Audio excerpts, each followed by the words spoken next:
Olá, caros alunos dos cursos de Relações Internacionais, Ciência Política e demais participantes aqui, sejam nossos alunos, sejam egressos, sejam participantes livres aqui das nossos boletins de conjuntura semanais. Eu sou o professor André Frota, estou aqui com a coordenadora do nosso curso, a professora Carolina Cordeiro. Sejam muito bem-vindos, pessoal, sejam muito bem-vinda, professora. Hoje, então, nós vamos procurar compartilhar um pouco com vocês esse conjunto de acontecimentos que nem podem ser restritos a uma semana, na verdade já estão acontecendo há mais de 2 meses, que são as manifestações que aconteceram na cidade de Hong Kong contra uma lei pleiteada pela primeira-ministra, pela representante do governo de Hong Kong, em relação a maior restrição no que diz respeito, na verdade, uma flexibilidade no que diz respeito a extraditar indivíduos, cidadãos chineses que moram em Hong Kong, mas extraditar eles de Hong Kong para a porção continental do Estado chinês. Então, essa live, esse boletim de conjuntura, vai procurar versar, então, sobre esse assunto em especial, e a gente vai procurar comentar esse conjunto de coisas. Tudo bem, professora? Olá, tudo bem, professor André? Então, voltamos às nossas lives, hoje com a minha participação, coordenadora do curso de Relações Internacionais aqui da Uninter. A gente teve aí um hiato de 2 semanas, a culpa é do professor André Frota, que estava de férias, merecidas, vamos falar a verdade, são merecidas as férias. E até o tema dessa live, gente, teve a influência das férias do professor André, porque ele foi viajar para fora do país e comentou o quanto nos noticiários internacionais está sendo repercutida justamente essa notícia sobre Hong Kong e sobre o que está acontecendo por lá. Então, levando isso também em consideração, a gente decidiu que esse seria um bom tema, mesmo que essas manifestações estejam ocorrendo desde já do mês de junho desse ano, mas que é um tema que a gente ainda não abordou aqui, que é extremamente relevante para a área de relações internacionais. Então, a gente decidiu trazer para cá, né, professor André? Isso mesmo, professor. De fato, a gente pode observar aqui ao longo dos boletins que temas que versam sobre a Ásia, em geral, parece que os alunos se sentem um pouco distantes do cotidiano deles, como se a Ásia, ou temas que envolvem o continente asiático, fosse muito distante da realidade do nosso aluno. Enfim, pode ser um aluno que esteja, mesmo aluno que mora na capital, ou mesmo aluno que mora no interior, como se a Ásia fosse um lugar muito distante, e muito novo, muito diferente, parece que ele não tem nenhuma relação com o nosso cotidiano. No entanto, a Ásia, ela passa a se configurar, enfim, especialmente nessa transição do século XX para o século XXI, ela passou progressivamente a se instituir como o principal motor econômico de desenvolvimento, que tem sido responsável por aumentar e por puxar esses ciclos de desenvolvimento da economia global. Então, a Ásia ela tem uma série de características distintas, especialmente quando a gente pensa as condições da democracia na Ásia, especialmente no caso chinês, que é o caso mais emblemático, muitas dúvidas vêm à tona. Então, quando surge esse conjunto de manifestações em Hong Kong, acredito que seja interessante compartilhar com os nossos alunos, e está aqui também disponível para responder questões, e depois, como a gente vem fazendo ao longo desses boletins, compartilhar isso via podcast, compartilhar isso via Instagram, compartilhar isso também, transformando então artigos de conjuntura escritos para os jornais de circulação local e também municipal e também estadual, e tentar progressivamente aumentar o nosso grau de conscientização para a importância de temas que versam sobre a Ásia no campo das relações internacionais e da ciência política, né, professor? Sim, com certeza. Aí, aproveitando isso, a gente já faz aqui o convite a todos vocês, nossos alunos, a entrarem no Google e olharem o mapa da Ásia. Sim. Né? Acho que é um início bem interessante. A gente sabe desse distanciamento que a gente tem. Também um pouco de falha do nosso currículo escolar. Isso falando desde quando a gente entra na escola, que todos os nossos estudos, como, por exemplo, as disciplinas de História e Geografia, elas se focam muito numa visão ocidental do mundo, e isso vai se agravando ao longo dos anos, e quando a gente chega na faculdade, nos próprios cursos de Relações Internacionais, as principais correntes teóricas são todas ocidentais. A gente tem sempre essa análise do nosso ponto de vista ocidental sobre o Oriente. Então, é importante que a gente traga aqui para vocês e que cada vez mais a gente possa debater sobre isso. E, por favor, mandem as dúvidas. A gente está vendo que vocês estão entrando, estão assistindo, estão nos curtindo, mas podem mandar também as dúvidas, as participações que a gente vai comentando por aqui. Muito bem, então, professora. Eu pensei, professora, em tentar seguir em 3 momentos assim, de argumentação aqui nesse boletim de conjuntura. Iniciar com uma contextualização, em que eu vou procurar, então, tentar compartilhar uma certa cronologia de acontecimentos. Tá. Essa cronologia de acontecimentos para a gente conseguir se situar com relação a quando que começou, por que começou e como que foi escalonando esse conjunto de movimentos, essas manifestações que iniciam, então, quase como uma situação de oposição com relação a essa lei que facilita esse processo de extradição, por um lado, e como que elas vão progressivamente se direcionando para contestações ou para manifestações mais violentas, mais radicais, e que vão em direção a aumentar ou buscar um maior grau de democratização na ilha, nessa região situada em Hong Kong, Hong Kong. Então, pensei em iniciar com essa contextualização, depois passar um pouco para a gente conseguir refletir sobre casos emblemáticos. Quando a gente pensa o caso da democracia na Ásia, especialmente na China, acho que a gente pode identificar essas áreas que são áreas periféricas ao território chinês, como é o caso de Hong Kong, como é o caso de Macau, como é o caso de Taiwan, ou como foi o caso na década de 50 do Tibete, da região que depois progressivamente se tornou a região autônoma do Tibete, como casos que tornam a democracia na China uma questão muito, muito sensível para o Partido Comunista Chinês. Então, o próprio grau de autonomia, o próprio grau de integração desses territórios com relação ao continente, com relação à China continental, isso é uma situação muito, muito, muito sensível para o governo chinês, talvez seja a que mais demande preocupação e que também vai representar também um alto grau de repressão desses movimentos que são considerados por alguns chineses, enfim, por boa parte dos chineses, como movimentos separatistas. Sim. E não necessariamente como movimentos que estão buscando esses maiores graus de liberdades democráticas. E um terceiro momento, acho que seria interessante também a gente procurar encerrar aqui, professora, nesse boletim de conjuntura, a gente possibilitar esse contato, ou essa ponte de contato com as teorias sobre democracia.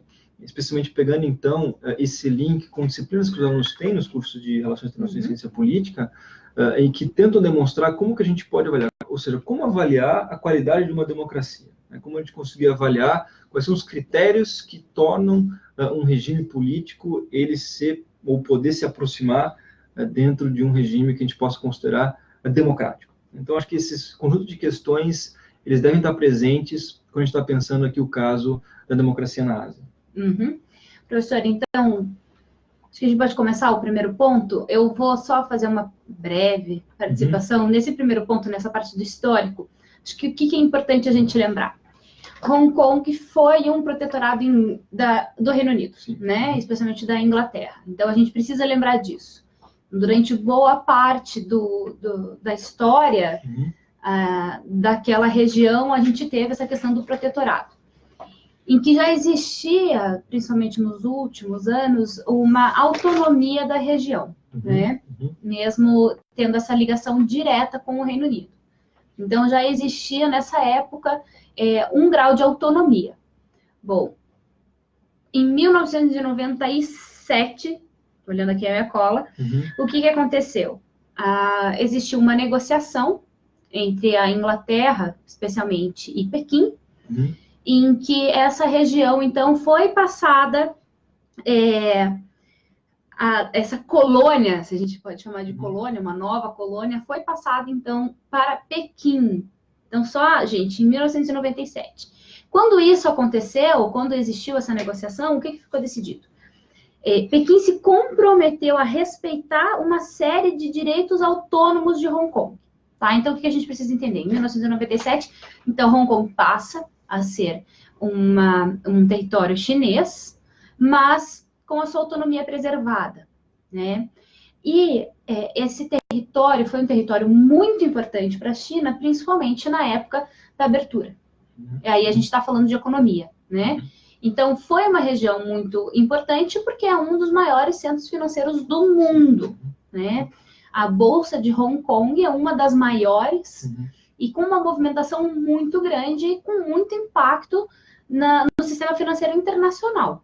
Tá? Então, eles recebem, o Pequim recebe essa região com uma grande responsabilidade da autonomia, mas também fazendo com que esse momento de transição fosse um momento bastante importante com a participação dessa região autônoma, né, professor André? Exatamente, professor. De fato, a exposição que a professora faz, ela é super pertinente, na medida que a gente consegue, enfim, situar o porquê que Hong Kong tem esse apelo simbólico com relação ao restante do Estado chinês. Ele representa, então, essa dimensão de liberdades econômicas, ele também representa essa dimensão de liberdades políticas, mas ela faz parte, enfim, ele é um território da China, ele é a China. A gente considera Hong Kong como pertencente ao Estado chinês. No entanto, existe um regime administrativo especial, que tanto Hong Kong quanto Macau têm, que são duas regiões que têm esse regime administrativo especial. Esse regime administrativo especial, ele é caracterizado, enfim, ele é citado por essa expressão um país, dois sistemas. Então, essa expressão um país, dois sistemas procura tentar explicar como se dá essa relação, como se dá a administração política entre Hong Kong e a China continental. Se a gente for pegar, então, e fazer uma fotografia desse sistema político, isso, acho que a gente conseguir identificar isso é bastante interessante para a gente pensar os graus de democracia, o quão democrático a gente pode identificar tanto Hong Kong quanto Macau, dentro desse esquema um país, dois sistemas. A gente tem, em Hong Kong, a gente tem um conselho executivo e a gente tem um conselho legislativo. Então, a gente tem um parlamento que elege os seus representantes, os parlamentares, por sufrágio universal. Então, os habitantes de Hong Kong vão lá e elegem os seus representantes para ocupar essas posições no parlamento.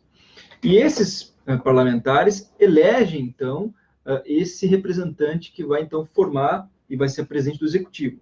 O sistema parlamentarista clássico. No entanto, e aí que entra a diferença fundamental, isso que é importante tomar ciência, quem é a representante atual é a Carrie Lam, só que para que ela, de fato, seja legítima por parte da China continental, é necessário que os chineses, que o Partido Comunista, concorde com essa indicação. Então, existe um poder de veto muito claro com relação à eleição desse primeiro-ministro que vai ter essas funções executivas. Então, essa é a diferença que ela é absolutamente marcante e que distingue, então, Hong Kong de qualquer outro sistema, quando a gente for pensar um sistema que tem as características de um regime político, enfim, que tem a representação, que tem a responsividade. Isso não é só, isso não se limita ao caso do legislativo e do executivo. No caso do judiciário, também tem esse componente. O judiciário, no caso de Hong Kong e também no caso de Macau, essas duas regiões que são consideradas regiões administrativas especiais, eles também são como se fosse o Ministério Público, como é eleito os membros do Ministério Público aqui no Brasil. Existe, então, uma certa lista feita pelos próprios membros do Poder Judiciário, eles mesmos levam em consideração esse conjunto de nomes e que daí o presidente vai lá e enfim, ratifica. É a mesma coisa no caso de Hong Kong. Então, para eleger esses membros do Poder Judiciário, existe esse conjunto de juristas que vai lá, seleciona, então, um grupo de juristas e que vão ocupar as posições de juízes. Eles vão fazer essa função de Poder Judiciário. Só que isso também precisa ser ratificado pela primeira-ministra, Carrie Lam, que precisa da ratificação de Pequim. Então, ou seja, na prática, por mais que exista um certo grau de inclusividade dos cidadãos de Hong Kong com relação aos seus representantes, existe um veto em todas as instâncias que Pequim pode estabelecer. Então, isso estabelece, na verdade, essa foi a própria barganha que foi feita quando, de fato, Hong Kong deixa de se tornar, como o professor citou, um protetorado britânico e passa a se tornar, então, de fato, um território e passa a ser anexado pela China continental. Essa condição, ela deveria vigorar, ou ela está estabelecida para vigorar pelos próximos, enfim, desde 1997, levando em consideração 50 anos seguidos de 1997.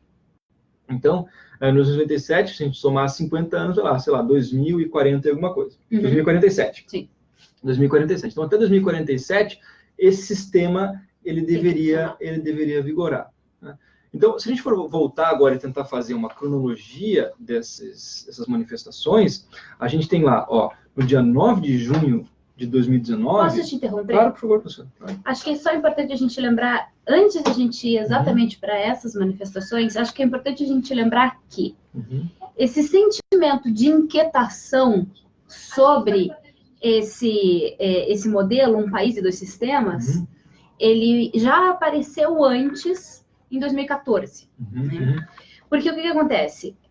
O símbolo dos guarda-chuvas, que estão sendo usados agora nessas manifestações recentes, na verdade, ele está resgatando uma manifestação anterior, que foi uma manifestação em 2014. 2014, tá? E o que foi? Foi um movimento lá em 2014, já era um movimento pró-democracia. Então, mais de 100 mil pessoas ocuparam o distrito financeiro de Hong Kong e o pleito eram eleições livres. Então, tudo isso que o professor André explicou aqui agora, esse era o pleito. Para acabar com isso, o que eles queriam, então? Eles queriam escolher o chefe executivo local. Queriam eleições diretas, não queriam que a lista de candidatos fosse aprovada por Pequim antes de serem votados. Eles queriam votar diretamente. Aí, o que aconteceu? Essa ocupação, eles ocuparam esse distrito financeiro por 79 dias, tá? 79 dias. Então, e por que dos guarda-chuvas? Na época, eles abriram um guarda-chuva porque a polícia local revidou com gás e eles abriam um guarda-chuva para que as bombas de gás não entrassem onde eles estavam, na região que eles tinham ocupado, do distrito financeiro, e acabavam voltando para a polícia. E ficou muito visível essa utilização dos guarda-chuvas e ficou justamente como um símbolo da luta pela democracia, tá? Bom, o que a gente tira de lição disso? Foram 79 dias, 100 mil pessoas, porém, não foi uma movimentação bem-sucedida, não foi um protesto bem-sucedido. Eles não conseguiram ter o direito ao voto direto, tá? Não conseguiram, então, o pleito principal. Além disso, 100 manifestantes foram processados e 9 líderes foram considerados culpados. Esses 9 líderes culpados receberam, então, um mandado de prisão por 16 meses. Então, foi um grande protesto com 100 mil pessoas. O que os tabloides dizem é que foi uma movimentação estudantil, não necessariamente estudantil, mas ela foi liderada por pesquisadores, né? Então era muito mais uma área acadêmica mostrando o que era a democracia, quais eram os preceitos da democracia que não estavam sendo cumpridos ali, e não foi bem sucedido. Então, em 2014 a gente teve isso, e agora a gente está com essa nova onda de protesto, né, que o professor André vai explicar um pouquinho. É importante só lembrar que em 2014 foram 100 mil pessoas, e esse protesto agora de junho chegou a ter 2 milhões de pessoas. Exatamente. Né? Foi uma reunião de 2 milhões de pessoas. Então, se a gente for ver, é muito maior. A gente está falando de 2 milhões de pessoas em uma cidade de 7 milhões de habitantes. É um protesto muito grande, né, professor André? É isso mesmo, professor. De fato, é bastante interessante esse lastro que a professora coloca com relação a 2014. Em 2014, a gente também tinha um contexto internacional, que era um contexto que, em grande medida, atingiu Hong Kong. A gente tinha a Primavera dos Povos em 2012, entre 2012 e 2014. Enfim, a Primavera Árabe. Né? Usa a Primavera dos Povos porque, de fato, a Primavera Árabe retoma esse termo utilizado em 1848, que é a Primavera dos Povos. Mas, de fato, a Primavera Árabe ela também representou, então, esse outro ciclo pró-democracia, especialmente no Oriente Médio, mas que respingou em algumas outras regiões do planeta, como foi o caso de Hong Kong. Só que, no caso de Hong Kong, esse movimento não teve o impacto que essas manifestações de 2019, de junho de 2019, elas estão tendo. De fato, quando a gente pensa, como o professor citou, de uma população de 7 milhões, 2 milhões está na rua, é muita coisa, assim, é uma manifestação massiva, chega a ser, enfim, é quase 1/3 da população na rua. Então, você pensa assim, é uma população de gente idosa, é uma população de jovens, é uma população de gente, enfim, com todas as faixas etárias, em todas as ocupações, uma população que não tem uma bandeira partidária clara, não tem uma liderança definida, assim, uma expressiva manifestação popular que atinge todas as idades e também é suprapartidária. Então, isso mostra a força desse novo movimento que já dura, que iniciou em 9 de junho, a gente está em 5 de agosto. Uhum. Então, é junho inteiro, é julho inteiro, e a gente teve agora 5 de agosto, hoje, na segunda-feira, uma greve geral. Uhum. Então, hoje, em Hong Kong, teve uma greve geral que paralisou aeroportos, paralisou o sistema de transporte público, paralisou o comércio local. Então, existe uma significativa grau de intensidade quando a gente compara com as manifestações de 2014 com as de 2019, com quanto esse movimento ele pode ainda crescer, e ele já se tornou muito mais violento do que ele era mesmo em 2014 ou quando ele começou em junho de 2019. Então, só para a gente... Claro. Então, só para a gente iniciar, fazer essa cronologia, que eu acredito que ela organize um pouco o raciocínio. De fato, se vocês quiserem, se os alunos quiserem e tiverem curiosidade para tentar fazer essa sistematização, vai lá no site de notícias da Reuters. Eles têm uma aba ali na própria Reuters, eles têm uma aba em que vocês conseguem acompanhar dia a dia a evolução das notícias. E a Reuters, ela é, enfim, não tem nenhuma... não recebe da Reuters para falar dela. Por isso. Não, a propaganda gratuita, que até devia receber, né? Mas eles merecem. Eles merecem. Mas boa parte dos principais notícias internacionais que a gente vê em veículos nacionais, no Globo, no Estadão e outros periódicos, tabloides nacionais, eles tiram do Reuters. Uhum. Sim. Então, a gente tem algumas principais agências de notícias internacionais que reproduzem, ou melhor, que são fontes que são reproduzidas pelos jornais nacionais. Então, se vocês procurarem lá na Reuters, a gente tem uma sequência, uma cronologia que dá para vocês montar. Vai dar um pouquinho de trabalho, mas vocês conseguem montar. Aqui a gente está tentando simplificar isso para vocês, já trazer isso mastigado.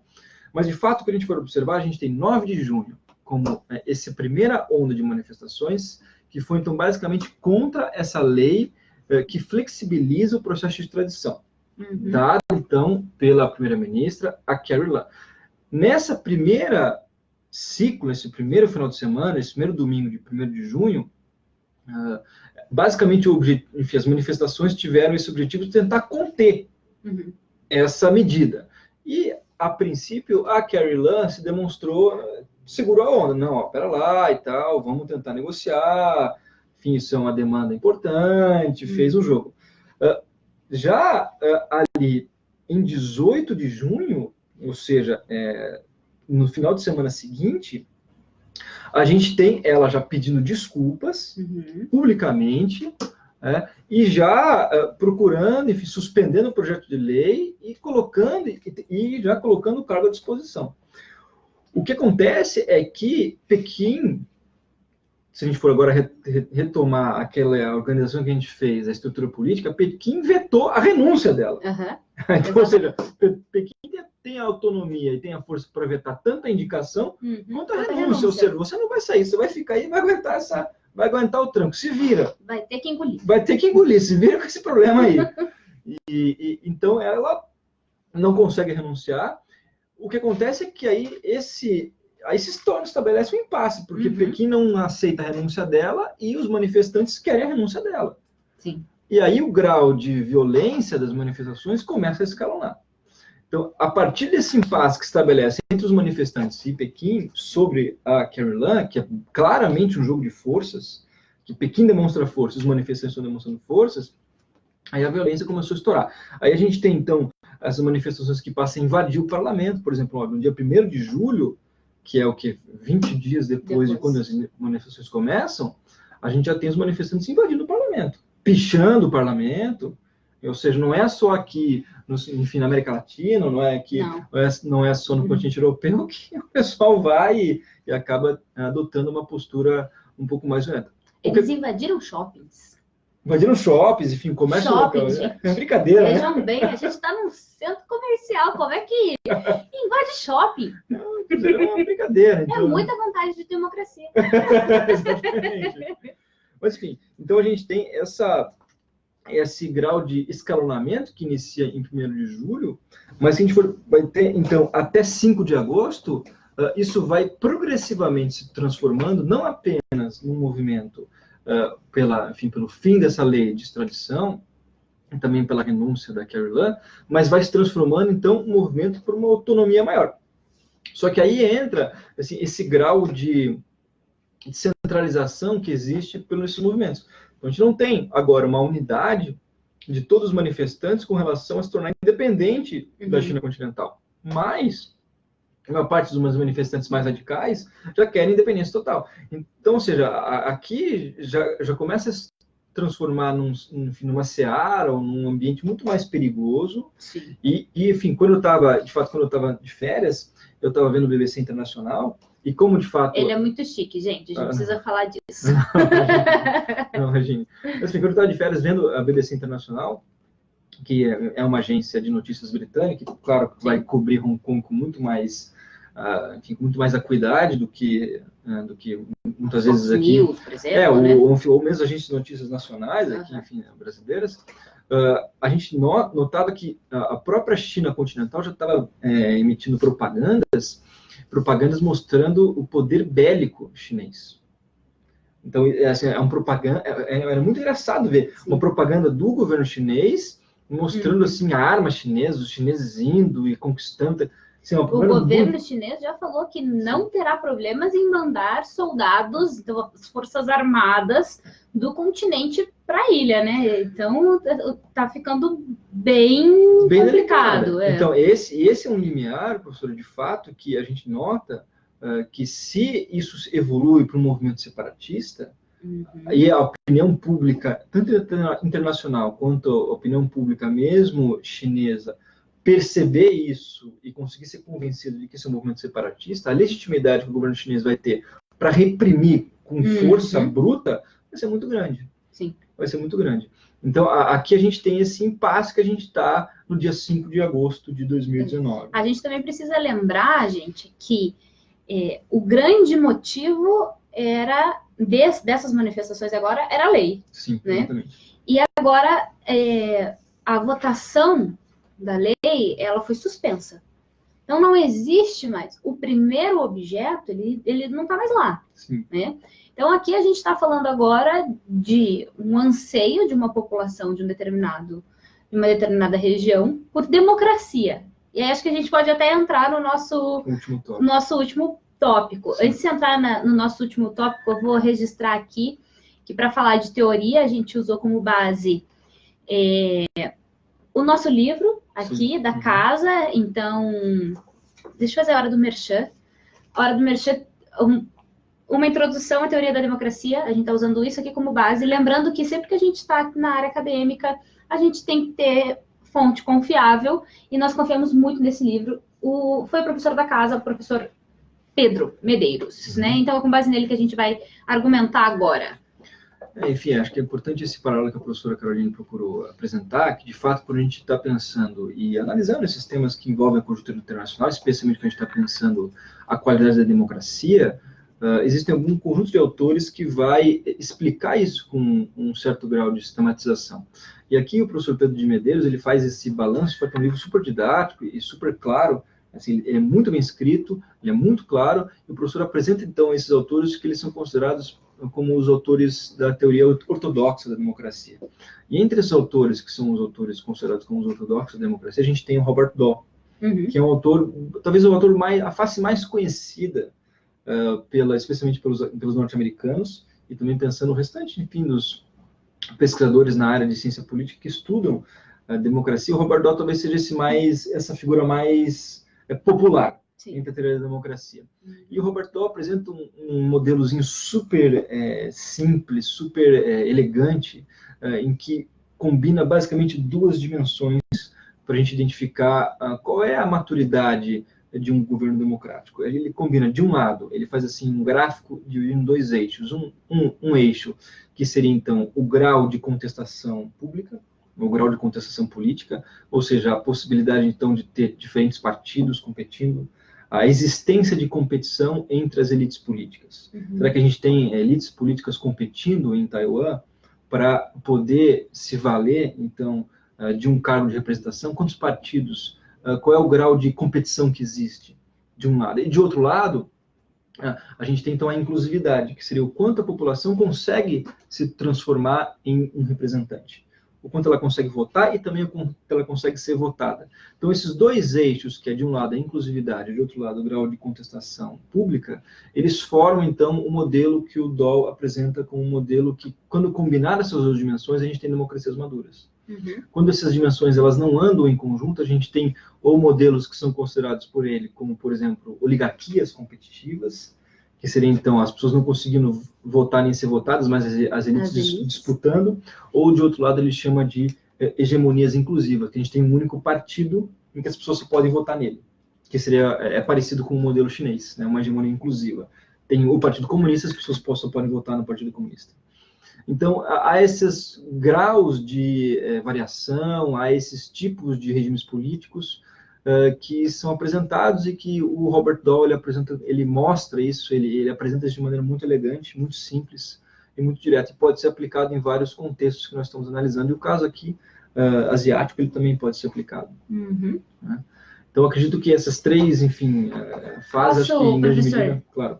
Antes que venham as perguntas por aqui, pelo link tutoria, ou enfim, o que o autor coloca como uma democracia ideal, que ele chama de poliarquia, não existe. Sim. Tá? Então, antes você pergunta, aonde que a gente tem?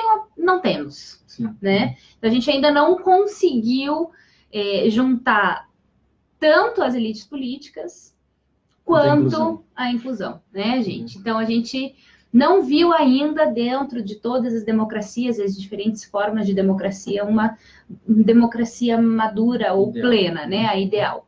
Então, a gente vê, são várias dispersões dentro de todas as possibilidades de maturidade de democracia. Né, isso mesmo, exatamente. Ou seja, o Robert Dahl apresenta esse modelo mostrando que a gente tem muito para desenvolver e que a democracia ela não é, enfim, uma régua em que a gente traça assim, um limite entre o que é e o que não é, mas a gente tem graus de democratização e esses vários exemplos que a gente consegue identificar ao longo do sistema internacional, enfim, no sistema internacional, nos vários modelos que a gente vai estudando nos vários países que nós vamos estudando. Então, acho que, em linhas gerais, esse é um autor que eu recomendaria como fonte para os alunos aprofundarem essa discussão. Aqui a gente está só colocando, eles estão perguntando quais são os livros, como é que a gente está fazendo. Eu acho que, para fechar, professor, falta pouco tempo, relações internacionais. Eu vou, para a gente poder falar de teoria, vou sugerir que a gente fale de duas grandes teorias para os alunos, até não só para os alunos, para quem está nos assistindo, para os futuros alunos, venham fazer relações internacionais com a gente, para os nossos egressos também, que a gente sempre tem a participação dos egressos, né? Até porque a ciência política a gente já fez propaganda aqui, né, professor? Já. Agora é hora de fazer propaganda... De relações internacionais, né? Duas teorias, então, o nosso desafio, vou colocar neorrealismo, neoliberalismo, e para poder falar um pouquinho, eu vou contar um dado aqui para vocês, que o patrimônio líquido dos 10 magnatas mais ricos de Hong Kong e as suas fortunas, elas são geradas por empresas que são negociadas dentro da Bolsa de Hong Kong, que eu contei para vocês, que é uma das bolsas mais importantes do sistema financeiro internacional. Ele já encolheu, desde 23 de junho, que é quando a gente começou com esse processo, ele já encolheu em 19 bilhões de dólares, tá? Claro que a gente tem aqui a questão da China e dos Estados Unidos nessa negociação um pouco incerta, mas a gente também tem um impacto direto dessas manifestações. Então, 19 bilhões de dólares a menos. Exatamente. Vamos fazer um paralelo rápido entre as duas teorias, professor? Vamos, assim, de fato, quando a gente pensa aqui um paralelo possível com o campo das relações internacionais, especialmente com as teorias de relações internacionais, um tema que ele vem à tona e está diretamente relacionado com Hong Kong, o que ela representa do ponto de vista político para o sistema internacional, a gente vê que Hong Kong, como essa região administrativa especial, ela não tem nem autonomia para desenvolver as suas próprias forças armadas, ela não tem autonomia com relação à sua política de defesa. Isso estava presente no acordo feito com Pequim, depois quando a Inglaterra decidiu deixar de tornar Hong Kong como seu protetorado. Ela não tem nem autonomia militar, ou seja, desenvolver uma política de defesa, um exército autônomo, e nem ter também uma autonomia com relação à sua política externa política de defesa. O que isso implica quando a gente pensa a situação de Hong Kong como um Estado? Até que ponto Hong Kong ela pode ser considerada um Estado, ou até que ponto ela pode ser considerada como um ator ou um sujeito de direito internacional, um sujeito das relações internacionais. E aí que a gente entra, então, com esse paralelo possível com o campo da teoria de relações internacionais, que leva em consideração, e, enfim, existem diferentes nuances ou diferentes autores, tanto os neorrealistas quanto também os neoliberais, que vão acabar divergindo nesse assunto. Eu, particularmente, gosto muito da posição apresentada pelo Kenneth Waltz, que é a posição neorrealista, na qual ele vai falar o seguinte: olha, se tem um ator nessa equação, quando a gente pensa o sistema internacional, é a China. É a China por quê? Porque é a única que consegue reunir em conjunto as liberdades econômicas, as liberdades políticas e especialmente as liberdades militares. Hong Kong não tem isso.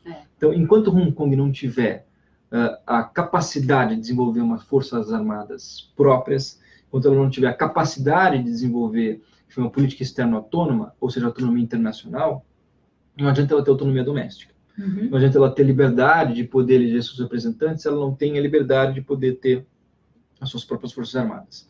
Então, isso é o limite traçado pelo Waltz e que coincide com a teoria neorrealista. De outro lado, a gente tem, como a professora citou também, e mobilizando esses dados que levam em consideração esse impacto econômico dessas elites e dessas empresas, enfim, das próprias da riqueza que Hong Kong representa.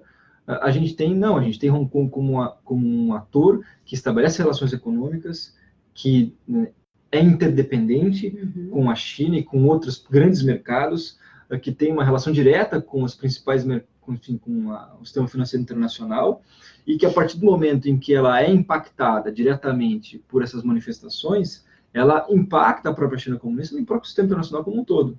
Então a gente tem essas duas principais formas de entender o impacto de Hong Kong com relação ao sistema internacional, levando em consideração que a teoria de relações internacionais tenta explicar, mobilizando, então, seja vertentes mais realistas ou não realistas, essas que estão mais concentradas no papel do Estado, e aquelas outras que são liberais ou neoliberais, que estão mais concentradas no papel da economia. Bom, professor, acabou o nosso tempo. Antes da gente desconectar, vamos aos agradecimentos. Então, eu vou agradecer ao pessoal que está participando aqui conosco, o Renilson, a Sandra, o Jonathan, que também nos escreveu, Marco Aurélio, a Rosa Cavalcante, Lívia Mantovan, também, acredito que são todos nossos alunos, alguns nomes eu lembro. Quero agradecer a participação de todo mundo que está nos assistindo, o Everson Gonçalves, que sempre nos acompanha por aqui, não perde nossas datas, a Sandra. Eu vou fazer um agradecimento especial à Milena, que está nos assistindo, que trabalha aqui conosco. Sem ela, os nossos dias seriam escuros e tristes. Agradecimento especial também ao Álvaro, que está por trás da câmera. Vocês não ouvem. É uma pessoa muito importante em todos esses boletins. A gente tem que fazer uma menção especial ao Álvaro, que ele permite muitas coisas acontecerem nos nossos boletins, nossa relação com o Instagram, nossa relação com o Face, no YouTube, no SoundCloud, que são todas as plataformas sociais que a gente está procurando instrumentalizar para ter mais contato com vocês e com o nosso público. Exatamente. Vocês provavelmente nunca o verão, porque está sempre por trás de toda a tecnologia. Mas nós vamos trazer ele um dia aqui. Ele vai sair dos bastidores. Exatamente. Agradecer ao Bruno, que está se manifestando aqui, e eu vou fazer de novo, toda vez que eu venho aqui eu faço isso, eu vou fazer de novo. Eu vou mandar um abraço para minha mãe, porque minha mãe sempre nos assiste. Mãe, obrigada. É isso, gente, muito obrigada. Obrigada para todo mundo que assistiu, todo mundo que vai assistir, que está nos ouvindo por aqui. E é sempre um prazer conversar um pouquinho com vocês. E nós nos vemos de novo. Agora o professor André voltou. Então, na próxima segunda-feira tem live de novo, né, professor André? Exatamente. Segunda-feira, 8h30, esperamos vocês com um novo boletim de conjuntura. Até mais, gente. Obrigada. Tchau, tchau.